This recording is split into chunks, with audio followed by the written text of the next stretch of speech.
It's December, the season for cheer, snow, and shopping.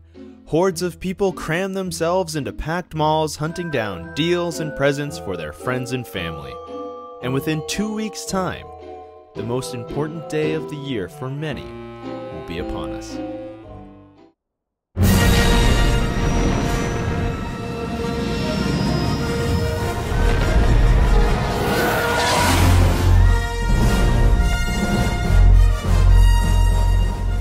That's right! Star Wars The Force Awakens releases in theaters December 18th for excited nerds, children, and everyone in between.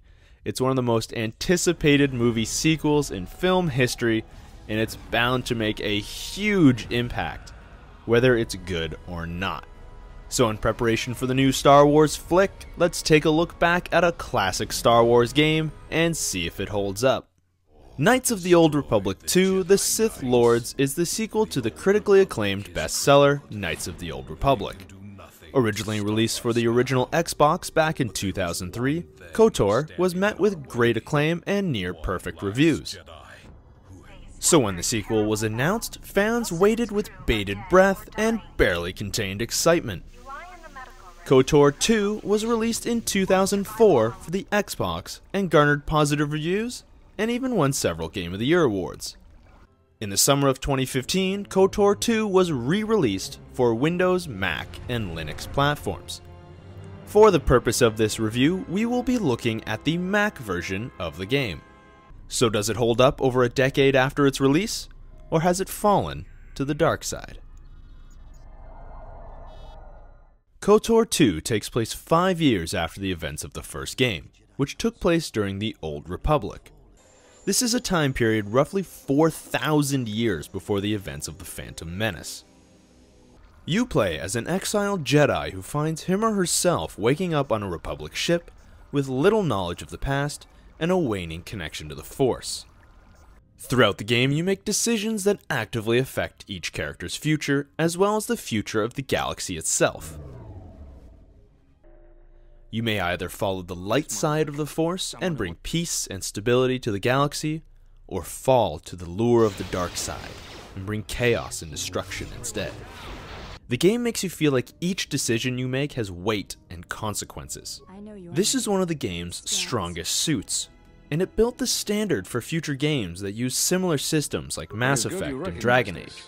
It means you will understand why you must leave us. The cast of characters in KOTOR 2 is a definite highlight of the game. As you meet them, their stories unfold and you begin to learn more about them. KOTOR 2 does a great job of creating interesting histories and motives for each of their characters. You come to love some and despise others. And through additional interaction with you, their opinions of you may change or even alter the story. Tell me I'm not going to jail again. The game itself is a role-playing game that takes place in the third person. The mechanics work on the same D20 system that the 1999 Star Wars role-playing game runs on. A D20 system is a system commonly used by tabletop RPGs. The player uses a collection of multi-sided dice, which are then rolled to determine attack rolls, skill checks, and saving throws. They're also used in the creation of characters, in order to determine their starting stats. Imagine you're playing KOTOR 2, but on a table, with a pencil, and a handful of dice, and you have to do all the math by yourself. Don't worry though, KOTOR 2 does all the dice rolling for you, and no math is required. When you start a new game, you're given the choice of playing one of 3 Jedi classes: Jedi Guardian, Jedi Consular, or the Jedi Sentinel.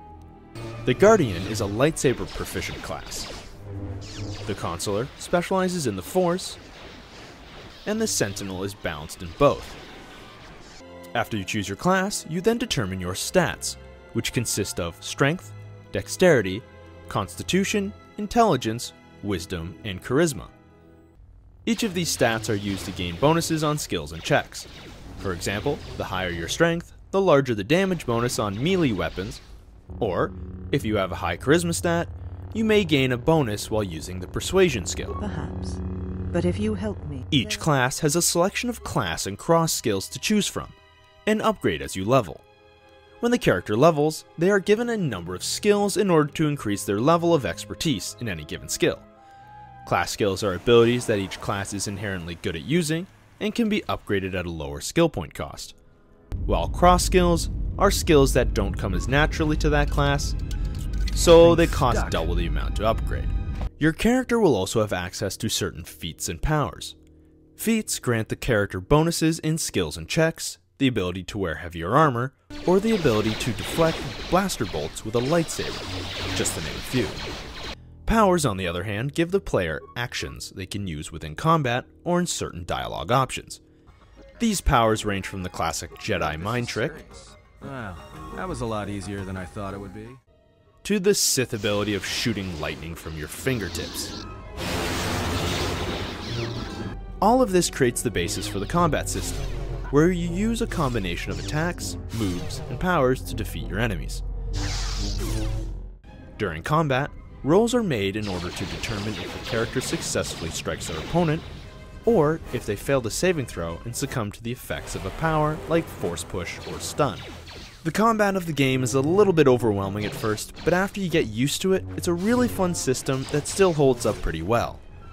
While the graphics may seem low res in comparison to current standards, they still look pretty decent on higher settings.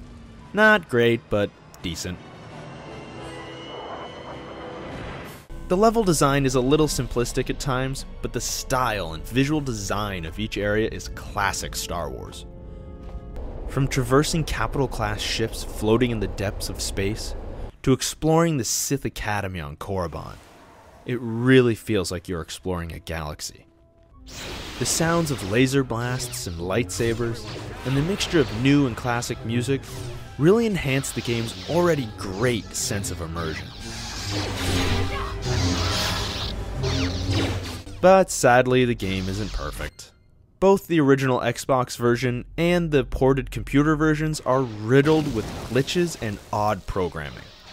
Throughout the game, several glitches occurred where textures popped in and out, lips stopped moving, characters would spontaneously disappear, game audio would disappear, and on occasion the game would flat out crash. Though I have to admit, several of the glitches and programming oddities had me laughing. In one scene, a Rhodian mobster from the exchange, who was in the middle of threatening me, simply ran away. In the middle of the conversation, he just left and didn't come back. And then while on a spacewalk, my character decided he didn't want to abide by the rules of gravity. He didn't have time for that. And he just shuffled across the walkway at a speed that shouldn't have even been possible on Earth. All these glitches aside, the game's combat system and mechanics still work great and are extremely fun. But the real reason this game still holds up is its way of drawing you into its world. The game's story is perfectly portrayed and is just gray enough to allow the player to insert him or herself into it and become truly immersed in the galaxy that developer Obsidian created. It just feels like Star Wars. Knights of the Old Republic 2: The Sith Lords is a fantastic game with some minor flaws, but for a game that you can typically find for fewer than $10, it's definitely worth a revisit. So go check it out, and may the Force be with you.